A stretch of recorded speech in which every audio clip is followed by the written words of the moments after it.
So tonight we have the honor of Michele Kane joining us. She's actually joining us from Wisconsin. She's a Professor Emerita in Special Education from Northeastern Illinois University, where she coordinated the Master of Arts in Gifted Education program for over a decade. She has frequently presented at state, national, and international conferences. She's authored numerous articles and chapters and co-authored with Dorothy Sisk, Planting Seeds of Mindfulness, which hopefully she'll tell us more about at the end of her presentation. And she also is currently doing a lot of work with NAGC. So if you can help me welcome Michele Kane here tonight, she is going to be sharing with us a presentation entitled Friend, Foe, or Frenemy, the Complexity of Gifted Friendships. And I know that this is a very relevant topic that a lot of us are excited to hear about. So thank you, Michele, for being with us. I'm just thrilled to be here tonight. Thank you so much for the opportunity to be able to share some of these ideas. It's been really a dream of mine to be able to share with the CAGT community, and I was just delighted when Annette invited me, so thanks for being here. I wanted to tell you a little bit about, just even before I get started, about this, what brought me to this topic, because I have a lot of letters after my name, but some of the ones that I tell folks inform my practice the most are MOM. I am a mother of 6 adult gifted children, and I have 11 grandchildren and 1 more on the way. And I can tell you that many of the academic things and the cognitive things are things that I could supplement or that I could find to enrich, but oftentimes it was the social emotional pieces, especially the ones surrounding friendship, that created a lot of the challenges for me in terms of my own parenting. And also, as I was an educator, a lot of the things that I saw that created a lot of social emotional distress related to friendship. So I just, even before we move on from this first slide, I want you to think about this. And this was brought to my attention. I was just mentioning this before we went on tonight, is that a lot of times, what do you see? I'm going to just use my little pointer here. When we talk about friends, these are the pictures we see. We see these smiling faces, and we see everybody with their arms around each other. And even though they might have a skinned knee or something's going on, everybody's happy and upbeat. And yet those of us who have had the ups and downs of friendships know that that isn't always the way things happen. And so sometimes there are more of these distressing things. And I can tell you that it was quite a challenge to find some pictures of friends that really even depicted anything that looked a little bit sad or a little bit challenging. And yet that's a huge aspect of it. So think about this even from the get-go, that the message is sent that if you're in a friendship or you have a relationship, that it's upbeat, that it's positive, it's always going on really well, and that everything is smooth sailing, and that may not be what you're experiencing or you've had mirrored. And so right from the beginning, there's this sense of, is something wrong with me? You know, what's going on? Oh, golly, and I had this problem before, and I'm so sorry, but there we go. I've had this problem with Zoom and my PowerPoint, so folks, please bear with me. Things being a little bit sticky. This comes from our friend, Dr. Linda Silverman, who many of you know. This is one of her earlier works, but I think it's such a powerful statement that when gifted children are asked what they most desire, the answer is often a friend. Their experience of school, and I would say outside of school as well, is completely colored by the presence or absence of relationships with peers. And we're going to talk about all kinds of peers and what that means. Okay, there's lots and lots and lots of words on this slide, but what I want you to think about here, and again, this comes from Linda's work, pairing the intellectual characteristics with the personality characteristics. What is it about gifted kids that makes them different and may make friendships either more enjoyable, or something that might make them more problematic?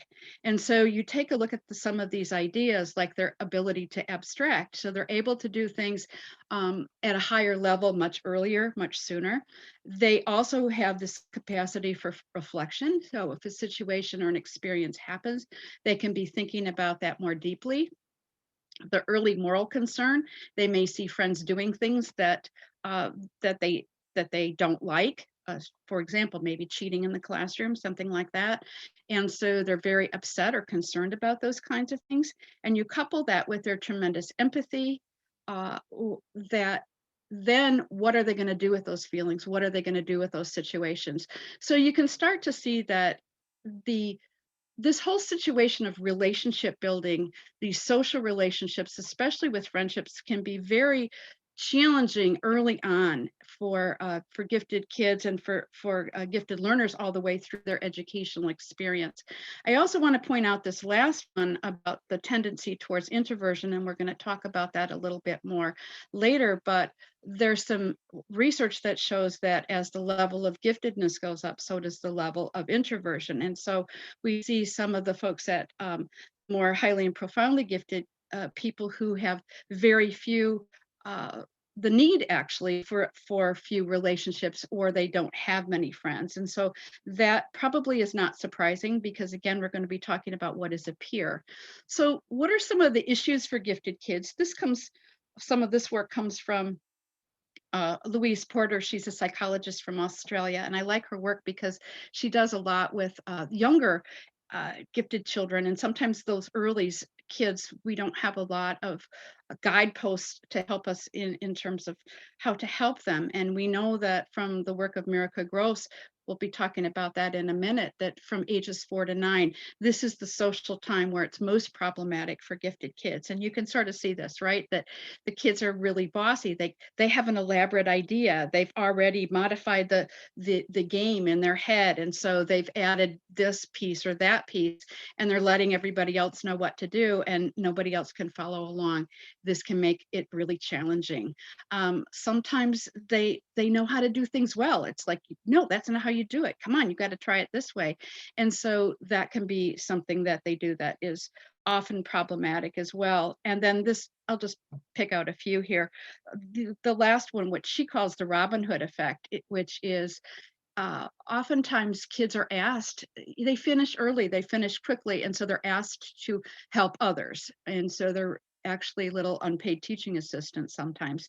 And it may be that they end up being resentful of other kids because of the fact that, like, when do they have an opportunity to learn? So just because they learn quickly and their pacing is fast, it's often pointed out to them that, you know, it's wonderful to be able to teach others and to be help others.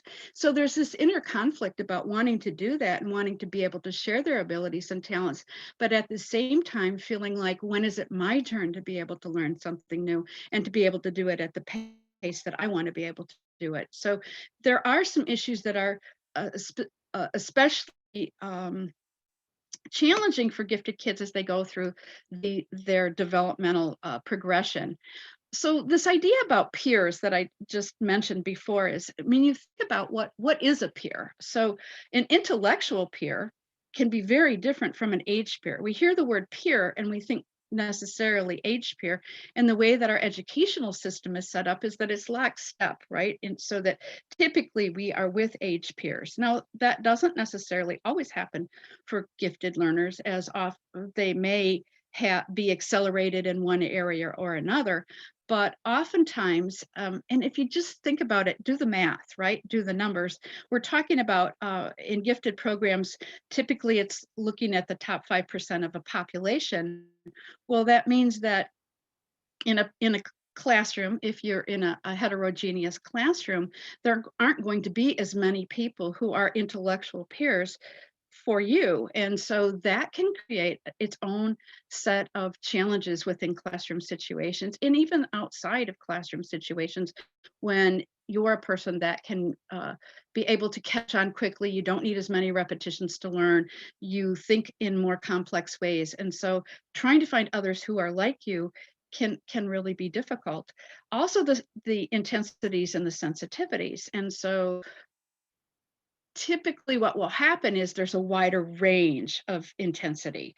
And so it may be that that what the exuberance that's shown or the devastation that's shown when something negative happens, those kinds of that intense feelings and emotions may overwhelm others, especially if they're age peers. Different peers for varied interests is really an important thing, and we'll talk about this in just a second about how can that happen, so that you've got, and if you think about again your own life, what that's like for you, I want you to think about that. Like, who do you socialize with? People who are a lot different from you? Do you seek out people who are very different so that you have those kinds of experiences? People mostly that you like, or do you sometimes challenge yourself and you're in groups of people that you don't like very much? Um, how do you spend, you spend time with different people for different reasons? If you think about that, sometimes we will have different groups. I mean, you may have a book club group of friends, or you may have the folks that you play tennis or you're on a softball team with, or you may have another group of friends that like to discuss political events, or you may have folks in the neighborhood who are there by virtue of where your proximity geographically. So it's interesting if you start thinking about, how this whole thing of friends and how we start to develop that, and even going back into your own uh, socialization process and thinking about that happened for you. So one of the things that we want to think about here is this comes from the work of Dr. Mirka Gross, and she did some important work on the whole development of friendships. And one of the things that she said is that the conceptions of friendship held by very highly gifted students are very different from those of the majority of children with whom they're likely to be grouped. And so when they have a more sophisticated idea, they're able to abstract what it means in terms of a nuanced sense of friendship. This is very different from the kids that they may be partnered with, or they may be paired with. Let me tell you a little story that just comes to mind of my own son, and as he was starting to develop friendships. And preschool was not always the most ideal situation for him. And I remember him coming home one day and just screaming at me and just saying, he was about 3.5, and he said to me, Mommy, why didn't you tell me? Why didn't you tell me? And I'm like, oh my gosh, what happened here? What was the learning experience that I didn't prepare my child for? And so he said to me, he looked at me and he said, why didn't you let me know that nobody else knows how to read?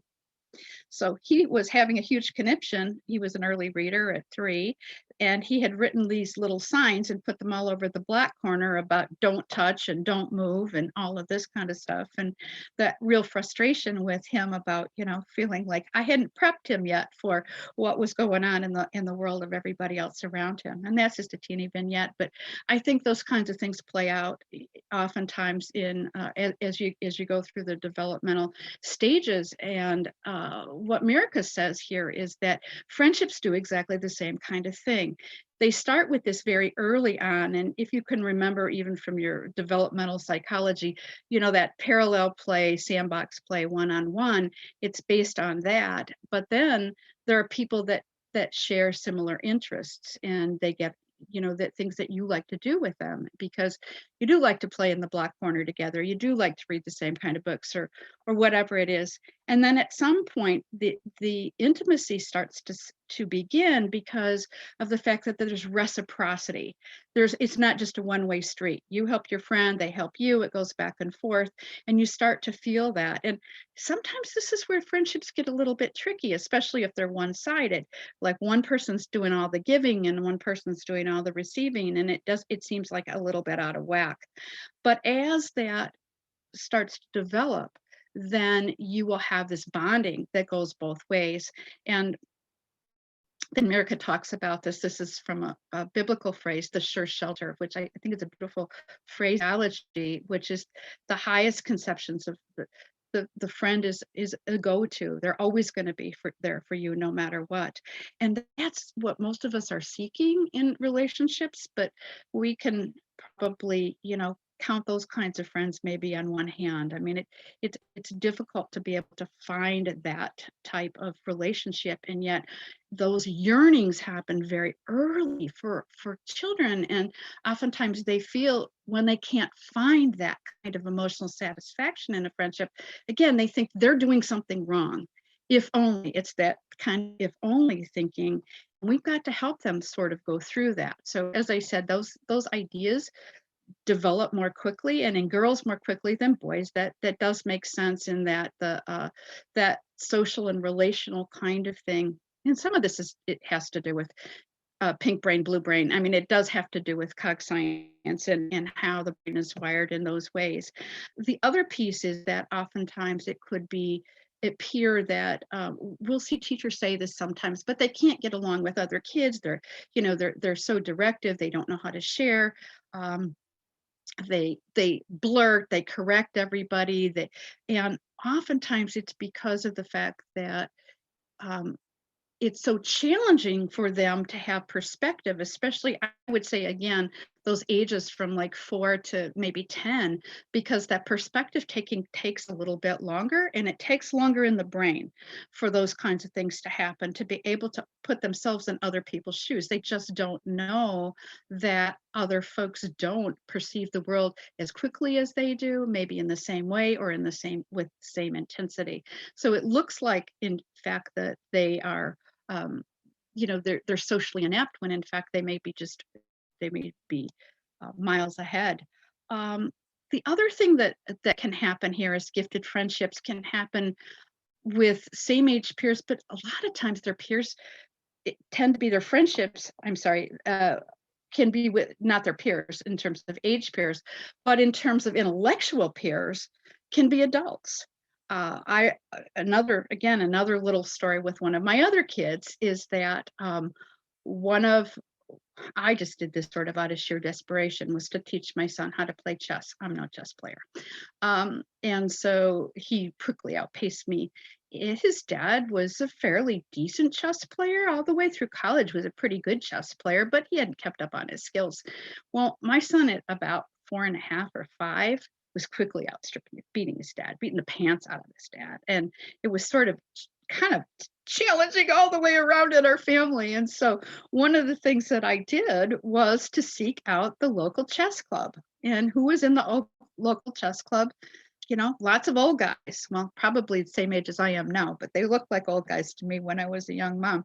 And they were thrilled. Are you kidding me? To have this little kid that they could tutor, and that they can, and some of those relationships sustained for him over time. So I think that sometimes these are the things that we might be able to do, is to seek out and take a look at that, because the friendships can, especially if our kids' interests, and you know how this is, they do this deep dive. I mean, your child might be the one who knows more about, the black-eyed spotted beetle than the good Lord intended anybody to know about it. And you may need to find a mentor or somebody who is really steeped in that kind of information, to be able to give them what they need to be able to move on. So part of that is for us to be able to make those connections and provide those opportunities for them. And this last point is about, there's a wonderful book called Some of My Best Friends Are Books. I always wish that I had written a book with that title. I think it's so beautiful, because in my life, some of my best friends have been books. And I think we forget about this, that for some kids, their primary relationships, in terms of how they're learning to build relationships, may be with their pet. It could be with content. Some people really have strong affinity and strong relationships with content, like with math or with music, or whatever, fill in the blank. And so these kinds of things, sometimes as they're developing that, we get concerned because there aren't a lot of people in their lives, but it may be that this is where they're putting all their energy. And so it's not a surprise for that to happen. So again, going back to the work that Mirka did, what she found out was, the higher the ability of the child, for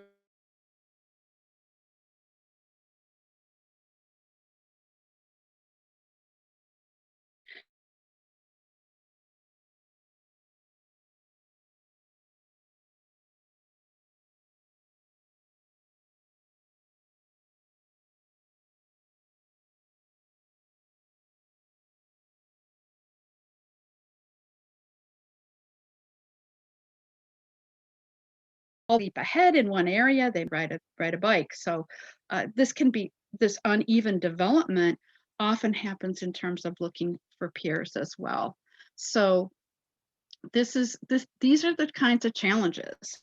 I want to talk about one other thing here in terms of personality. I won't spend a ton of time about it, but when I talk about extroverts and introverts, this is in the Carl Jung is the person who came up with these.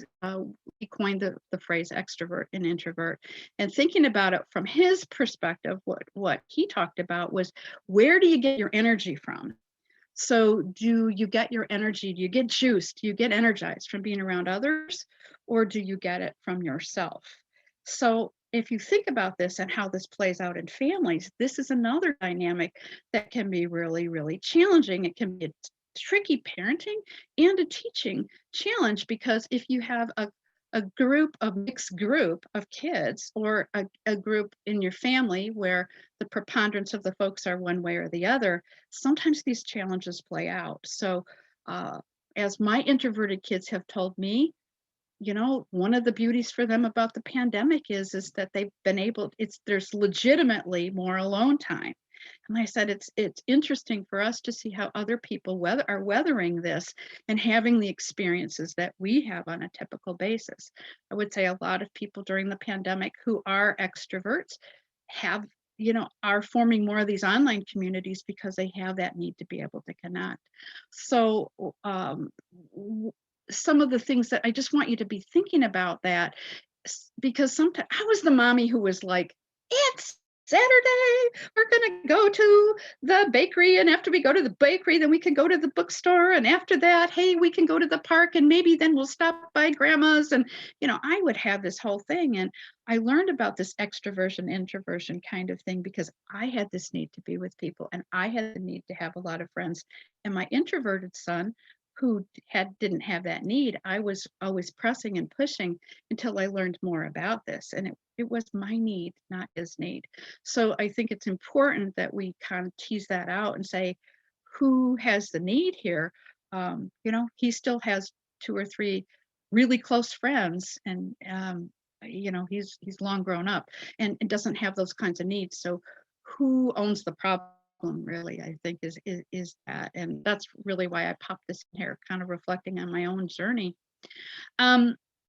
I like this work about friendfluence because one of the things that was brought up in this book that was interesting that I want to share with you is this idea of screen mates and how technology influences friendships. I remember being at an NAGC presentation like years ago, and Miracle Gross was there, and she was presenting on this, and there was a little guy in the audience. Typically that doesn't happen, but there was a little guy there, and he said to her, do you think you can have a best friend that you've never met in person before? And the audience sort of did a huge intake. So this is a long time ago. I think we're finding those kinds of things happening more and more and more. And so times are different now. What's happening? And just like the pictures that I talked about with you in the beginning about how it sends these messages, what's the message if everybody has a BFF? Right? If you don't, okay? So if you have Facebook, other social media, it lists the number of friends you have. And so there's an implication, which is what? More is better. So we're not looking at depth of friendship or quality of friendship, but we're looking at numbers. And so again, it's just the messages to kids about what this is like. Well, really to all of us, because we're just, we're all growing up with this. And then adding and dumping friends is just click, click, click. I mean, I can do those kinds of things. And it seems that, so the message here is, it's just that simple. It's just that simple. And yet those of you who have developed friendships over time and have really worked on being a friend and your friendships know that it's just not that easy. A lot of us in the last year from the pandemic have been faced with this ourselves as adults, and we know how challenging this is. Think about what it's like for our young people about the ethics of being friends with somebody who embraces values that are anathema to your own. And so having to deal with those ethical and moral dilemmas about how do I stay authentic and true to myself, and yet how do I how do I model acceptance of other people's ideas? How do I do those kinds of things? We need to be able to be walking with our young folks and having these conversations so that they can, uh, uh, be able to deal with this. And then the other thing that we need to inform ourselves about is really the insidiousness of cyberbullying. It happens all the time, and there's lots of websites and information. If you don't know a lot about cyberbullying, I definitely would ask you to get yourself some information and be informed on that. So kind of moving into that is this idea of frenemy. So this is just the Wikipedia definition, but of course it makes portmanteau. It makes sense to you, right? It's putting those words together about people who pretend to be on your side or pretend, but really don't have your best interest in mind. And so this can really be difficult. Think about why this is specifically a challenge for gifted people, though. Because maybe you finally found somebody else who does like black holes as much as you do. And then, they're taking advantage of you because of your passion or your interest or your knowledge or your understanding. And it's very seductive to have people, really fawn over you and want that kind of thing. But again, it's not always that reciprocity. So the other thing that happens, and this happens very often for people who are super compassionate and tenderhearted, is they oftentimes will see themselves as a savior of somebody else. They'll see someone who is marginalized, or they'll see somebody who has really been a victim, and they'll want to save them, and they may stay in a relationship long past when it's healthy for them to do so.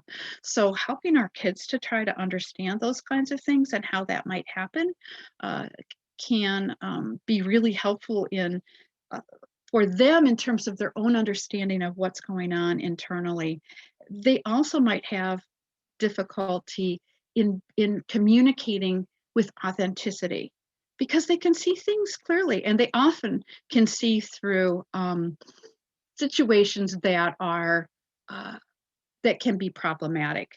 So they may see that their friends act differently in this scenario than they do in that scenario. And how do I confront my friend, and how do I speak to them about their behavior, what they're doing, in a way that is respectful to me? These are pretty sophisticated kinds of concepts, but kids are dealing with these things really, really early on. They also might be fearful to ask for support. So imagine that your kid is now befriended, all these marginalized kids, and so they may not know what to do with it. A lot of times they're in over their head. They're accustomed to feeling competent in everything else. So when they are out of their league in terms of social relationships, they don't even know how to ask for help. So sometimes this is another piece as parents and educators, helping kids to be able to understand their own limitations and when they need to reach out. The last one, no, the one in the middle that I wanted to talk to you about too is this idea of sometimes there are some kids who, when they finally find somebody who just seems like everything they want, their intensity is so huge and it's so big and it's so overwhelming that it causes the other person to pull way back, and then they don't understand what's just happened. And so they need some help in being able to navigate those kinds of situations, because their intensity creates barriers where they didn't intend any. So these are some of the areas where problems tend to happen. Preschool, as I gave you that one example. Some peer pressures from home, or peer pressures for parents. So different kinds of pressures come in different ways. And based on that intensity, that other piece that I was just talking about, they may cling to a friend and demand that kind of closeness where there just isn't any yet. It may take time. Same thing, perfectionists, friends, they fall short or they don't measure up, you're out, you're done. Another area that can create some challenging situations is that they may feel that gifted kid is stuck up, or you're a smarty pants, or all the kind of name calling that goes on when somebody is able to do things in a fairly, you know, they're so competent at what they do, and they do it in so well, and they're so accomplished that it seems to others like they're showing off, or or they may be stuck up. And so there are kinds of qualities that are ascribed to them that aren't really um, true. So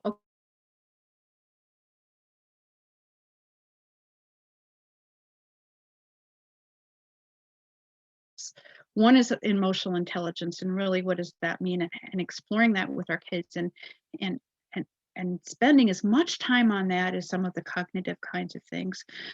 We know that looking at the leadership work and things in business right now, and beyond, is that we know that emotional intelligence is really equally important in terms of to making headway, and making a difference. It's just as important as being, the cognitive intelligence as well.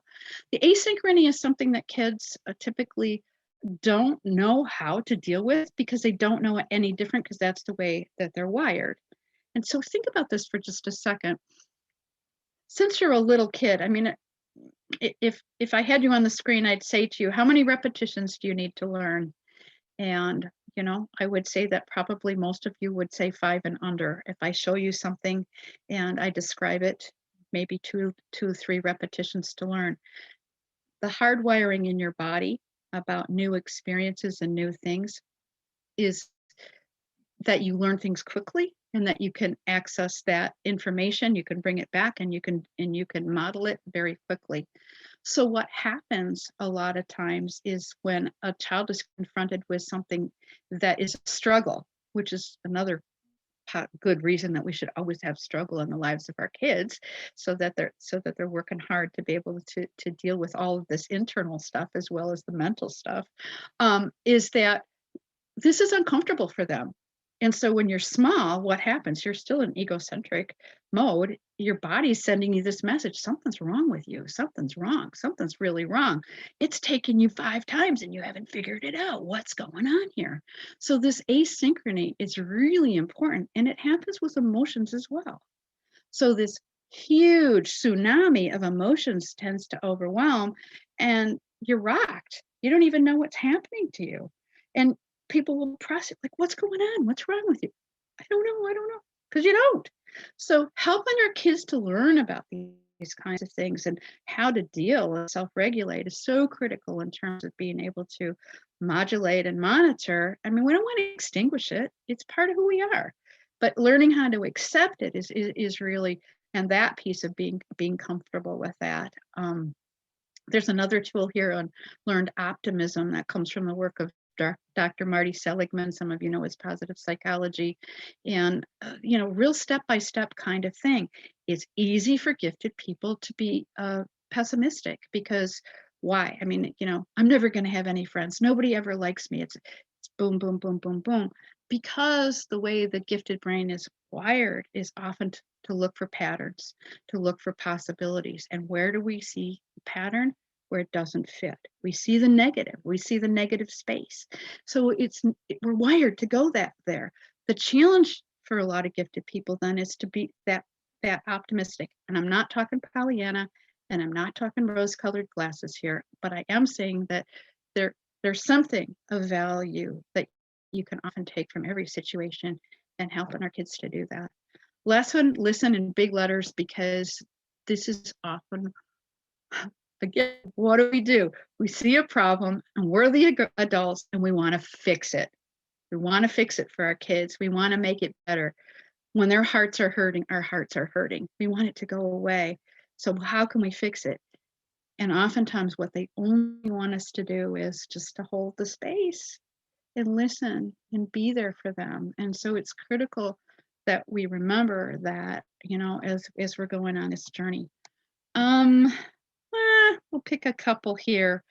Learning how to be in social situations and mixed groups. I think this is also another thing. And I'll take the last bullet here about people who are really uncomfortable with conflict. And again, it's sometimes dysregulating for people at various levels, but becoming more comfortable with conflict is a way, and problem solving, especially in families. These are things that you can do to help model that for your kids in safe environments, so that when they are in situations where there's conflict within their friendships, they have a roadmap. They've got guideposts to be able to do it because you've taught this to them and you've been able to share it in positive ways with them. So again, some more forms. Comes from our Mensa friends, of some ideas of forming friendships. Reconnect with people you used to be friends with. I had a group of people who were in a study group with me for a really long time, and we connected last night after maybe a decade. And it was so much fun just to go back, and we're going to now read a book together and do those kinds of things. Help your kids maybe to go back and do some reconnecting. I would also say volunteer and service are great ways to be able. In the Chicagoland area, there's you can go online and check this out. It's called Honeycomb Project. It was started by some parents who were doing some service projects. It's not just for gifted, but so many of our kids see, and parents of families and educators see issues, the ills of the world, and they want to make a difference. And we can help our kids understand that and do it in tandem with other kinds of folks. So if you have kids who have environmental concerns or concerns about animals or whatever it is, in this way, this is a clearinghouse for people to come together with other families and be able to share and be of service. I like the Dan Peters. So my buddy, Dr. Dan, has said that cousins are a great way to be able to develop relationships outside the family. So it's another thing just to kind of think about, maybe that you're doing it long distance. One of my granddaughters asked if the cousins could have a book club. I was like, are you kidding me? I mean, that made me so happy. So yeah, you're speaking my language here. You are one of mine. So yeah, I think this is another great way that people can do those things together. And then maybe find an interest of your own, like future problem solving is just really cool. You can do things inside and outside of school, maybe coaching a sport or a club, or those of you who love to play video games. I mean, check out esports. There's tons of esports, and colleges and universities are funding for esports right now. So what do you like to do? You like to play video games? Go for it. Just do some things so you can be able to provide, again, those ways to just, it's guideposts for kids to be able to make friendships, especially when it's a little bit challenging for them. A couple more things, and then I'm gonna wrap it up here, and we'll take some questions. But helping them, I like the second bullet here about just doing some observing of what's going on. All right, this is a way that you can practice some kinds of things and doing it at arm's length. You could even do this with a book or a movie. Hey, you're watching a movie as a family and you see a problematic kind of relationship among supposed friends come up. Maybe process it that way. Again, helping with stress. I've got some apps on at the end.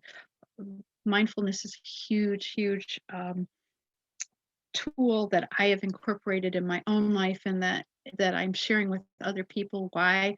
Because it's evidence-based, it's effective, it's portable, it's free.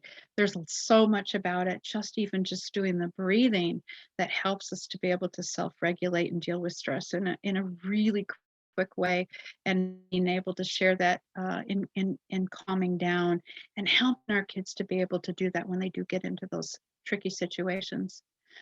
Social stories for new situations, being able just to kind of role play it or play it out, or what do you think might happen? These are some ways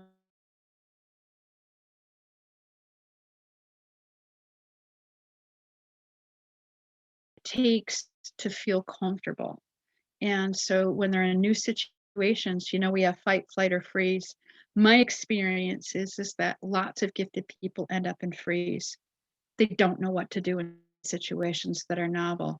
They're so accustomed to being able to problem solve quickly and be able to figure it out. And I'm telling you, it's because it happens because the body's wired to do that since you're little on, so that in a new situation, it's just freeze. But if I've got a mental model and I've been able to practice it, I can easily slip into a new situation. Maybe not be comfortable. I'm not saying it's perfect, but at least know a little bit of what might be coming, and we can prep our kids to be able to do that. So I've got my resources. I've got a whole bunch of apps here for you, some of my favorites to share. And I think we'll go back to the beginning. I'll put my contact info up there. Does that sound okay? And then maybe take some questions from there.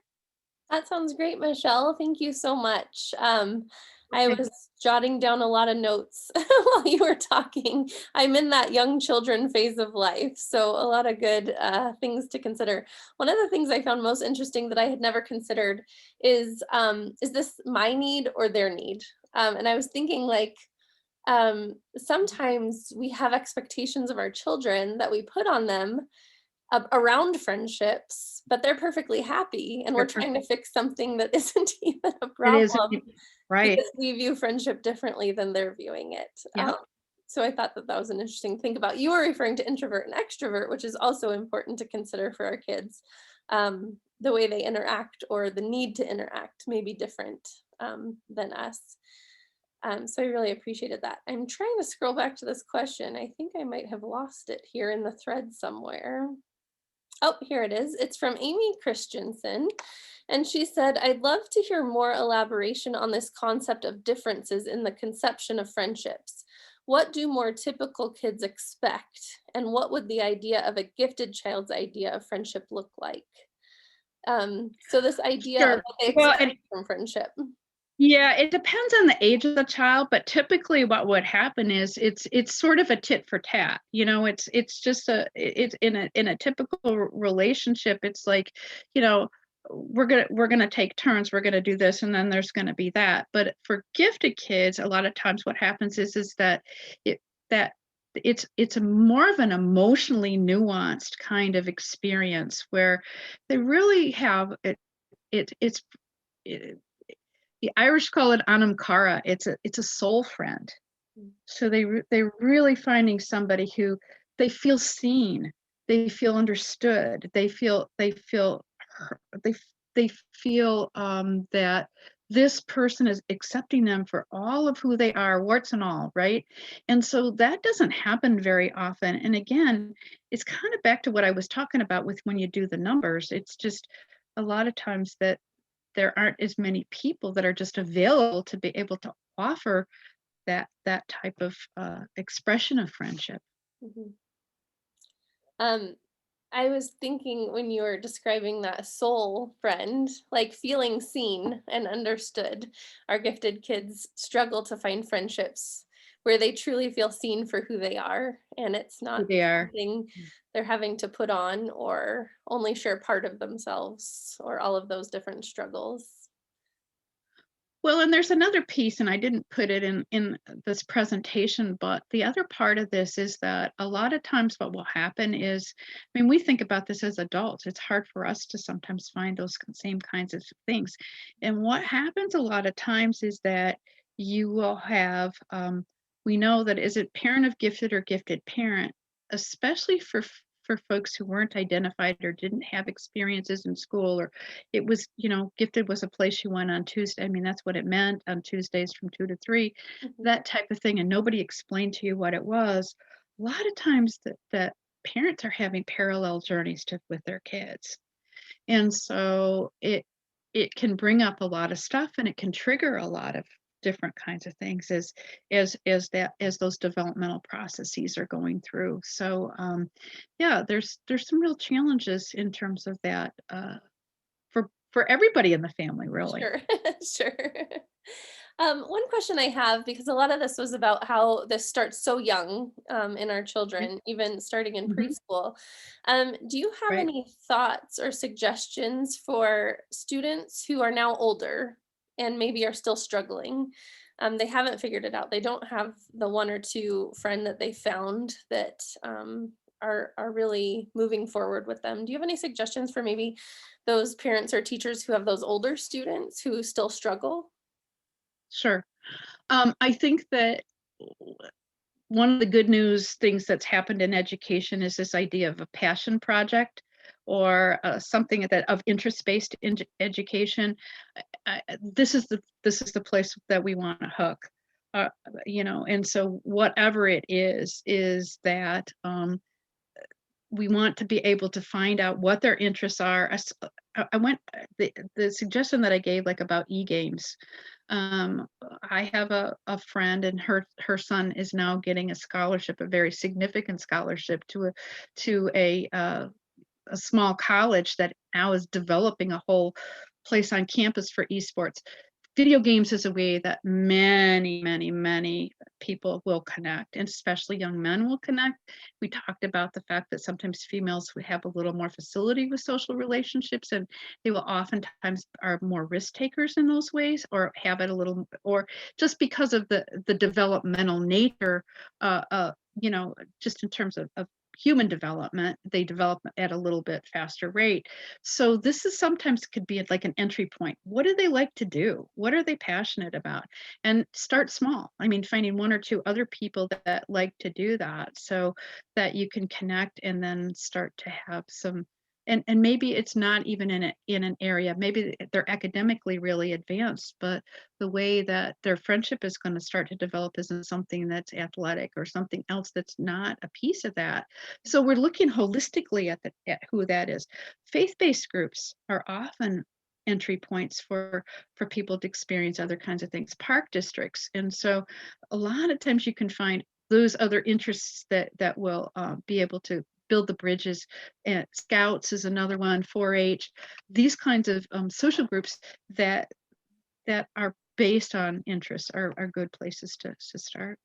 Thank you. We have Sure. another question from Rachel. She said, COVID makes in-person interactions more complicated when the kiddos' sense of ethics and Yes. justice around mask wearing is very strong.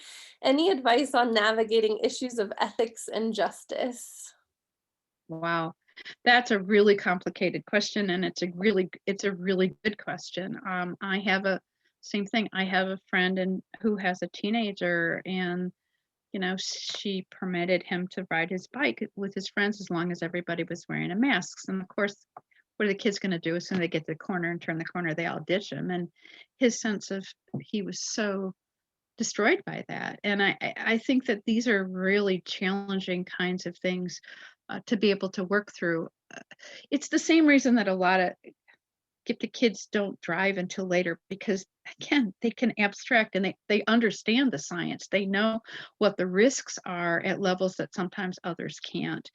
Sometimes the piece for parents is and educators is really to um, may do some perspective taking about how others just aren't able to accept those kinds of things. It doesn't make it easier. I'm not saying that, but I do think that ethical sense is really challenging. I think it's hard for adults too, and maybe having some conversations within the family about, hey, this is a concern for us. This is what happens when I go to work and somebody chooses not to do something in a safe way. Look, maybe there's some conversation around that. And again, I think those social stories, or that mental rehearsal of what you can do in those difficult situations, or as a family, we're going to go on a hike, and we're going to come across other people who none of whom are going to wear masks. What's our response going to be? I like That's that. an incomplete answer. Yeah, Just processing and almost like rehearsing ahead of time to be able to know how to respond. We had one other question come in here online that I see, and please, if you have others, we have time for a few more.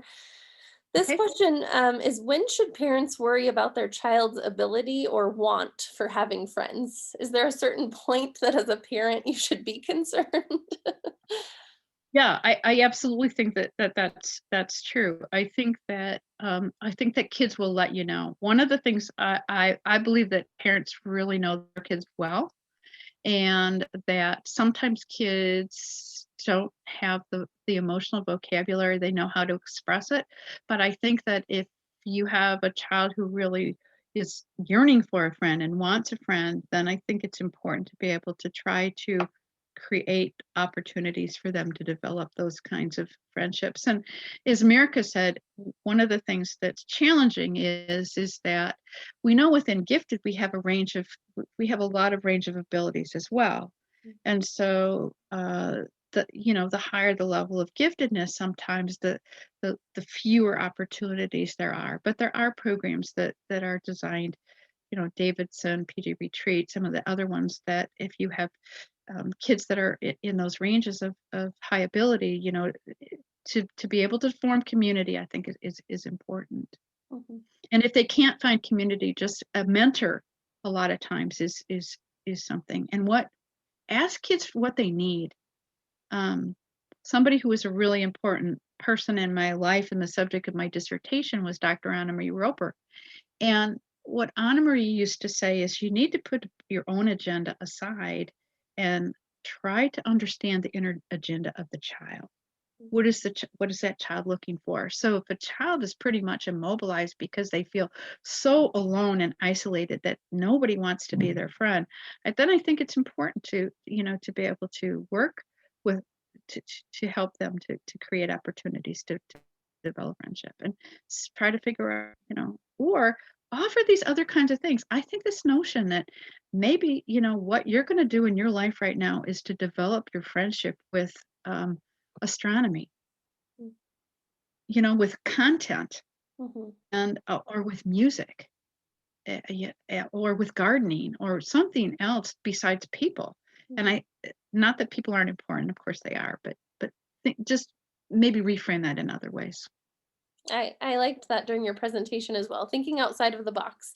We can be friends with a lot of things. We can be friends with books. We can be friends with a passion area we have. We can be friends with people. We can be friends with an adult who is not anywhere near our age, but is a friend to us. Exactly. Um, a follow-up to the previous question, if a child doesn't ever seem to want to have friends, is that okay? Or should we be concerned if they have no interest in friendships with people? No, because somehow those needs are being met.